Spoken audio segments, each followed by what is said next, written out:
एक हाईवे, एक ढाबा और एक काली अमावस्या की रात। आज हम एक ऐसी कहानी की परतें खोलने जा रहे हैं जो एक भूतेहे ढाबे के दरवाजे के पीछे दफन है। चलिए इस दिलचस्प सफर की शुरुआत करते हैं।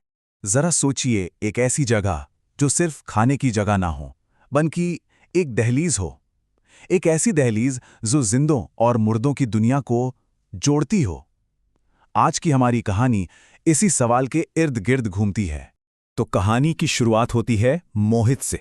सिर्फ 20 साल का एक लड़का और एक हाईवे पर बना, कह सकते हैं, एक अजीब सा मनहूस ढाबा। आज अमावस्या की रात है और माहौल में ना कुछ बहुत अजीब है। मोहित की जिंदगी ना दो हिस्सों में बटी हुई थी। दिन में वो अपनी घायल मां की देखभाल करने वाला एक आम सा कॉलेज स्टूडेंट था, और रात में पैसों की ऐसी मजबूरी थी कि वो उसे इस सुनसान ढाबे पर खींच लाई थी। घर चलाने का बोझ, मां की देखभाल, इन सब ने उसे ये नाइट शिफ्ट करने पर मजबूर कर दिया था। उस रात ढाबे का माहौल कुछ ज्यादा ही अजीब था। मोहित को बार बार लग रहा था जैसे कोई उसे घूर रहा हो। गर्दन पर किसी की नजर महसूस हो रही थी, पर जब भी वो पलटता वहां कोई नहीं होता था। हवा में एक अजीब सा भारीपन था, एक एक मनहूसियत थी जो उसके अंदर तक सिहरन पैदा कर रही थी। जैसे जैसे रात गहराती गई तो एक एक करके मोहित को वो इशारे मिलने लगे, वो चेतावनियां मिलने लगीं जो उसे आने वाले खौफ के लिए शायद तैयार कर रही थीं। ढाबे का जो मालिक था ना, उसने जाने से पहले मोहित से बस एक बड़ी अजीब सी बात कही, और इस बात को उसने अमावस्या से जोड़ा, लेकिन कुछ साफ साफ नहीं बताया। ये बात मोहित के दिमाग में अटक गई थी कि आखिर 12:30 बजे ऐसा क्या होने वाला था। और फिर सब कुछ जैसे एक साथ ही हो गया। मालिक के जाते ही पूरा का पूरा स्टाफ ऐसे भागा जैसे उन्होंने कोई भूत देख लिया हो। एक ने तो जाते जाते फुसफुसाकर कहा, आज अमावस्या है, वो आते हैं। और बस देखते ही देखते मोहित उस भयानक ढाबे में एकदम अकेला रह गया। चारों तरफ सन्नाटा और सिर्फ दीवार पर लगी घड़ी की टिक टिक की आवाज। और उसी अकेलेपन में एक बहुत अजीब घटना होती है, जिससे मोहित को उस रात जिंदा रहने के कुछ भयानक नियम पता चलते हैं। अचानक काउंटर के नीचे से कुछ गिरने की आवाज आई। मोहित ने जब नीचे देखा तो एक पुरानी धूल से सनी किताब पड़ी थी। उसने जब धूल हटाई तो किताब के कवर पर जो लिखा था, उसे पढ़ते ही उसके हाथ कांपने लगे।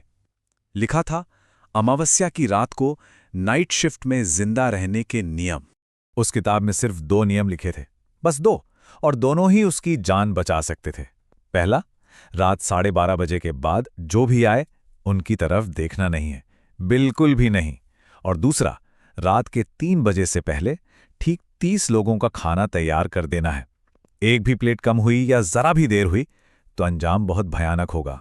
और फिर वो हुआ जिसका उसे सबसे ज्यादा डर था। रात का असली खौफ अब शुरू होने वाला था। जैसी ही घड़ी में ठीक 12:30 बजे किचन का चूल्हा अपने आप जल उठा। ठीक 1 मिनट बाद एक पूरी तरह से जली हुई काली पड़ चुकी ट्रक बाहर आकर रुकी।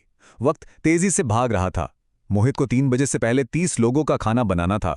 वो रो रहा था, उसके हाथ कांप रहे थे, पर वो पागलों की तरह खाना बनाने लगा। और ठीक 2:58 पर उसने आखिरी प्लेट परोस दी, बस 2 मिनट पहले।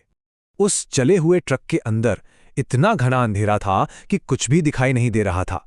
तभी अंदर से एक सूखी, खुरदुरी और बेहद भयानक आवाज आई, खाना। वो आवाज ऐसी थी जैसे किसी ने सदियों से कुछ खाया पिया ही ना हो। जब मोहित ने डरते डरते ट्रक के पास जाकर देखा तो जो उसने देखा उसके तो होश ही उड़ गए।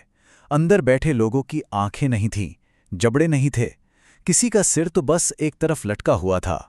वो एक ऐसा भयानक मंजर था कि मोहित का शरीर एकदम सुन्न पड़ गया और उसकी आंखों से बस आंसू बहने लगे। मोहित तो डर के मारे हिलना भी नहीं चाहता था, पर ऐसा लगा जैसे कोई और ताकत उसके शरीर को चला रही हो। उसके हाथ अपने आप चलने लगे। वो रो रहा था, बिलख रहा था, लेकिन उसके हाथ 30 लोगों के लिए खाना तैयार कर रहे थे। उसे अपनी गर्दन पर किसी की गर्म सांसें महसूस हो रही थीं, पर वहां कोई नहीं था। खाना परोसने के फौरन बाद, जैसा किताब में लिखा था, मोहित सीधा ऑफिस की ओर भागा और अंदर से दरवाजा बंद कर लिया। और तभी दरवाजे पर वो आवाज आने लगी, खुर्र खुर्र। एक ऐसी आवाज जैसे कोई अपने लंबे नुकीले नाखूनों से दरवाजे को खरोच रहा हो। बाहर से डरावनी आवाजें आ रही थी। दरवाजा खोलो, हम भूखे हैं। डर के मारे मोहित ने कांपते हुए पर्दे को बस जरा सा हटाया, लेकिन पर्दे के उस पार उसने जो देखा वो शायद उसकी जिंदगी का सबसे बड़ा और आखिरी खौफ था।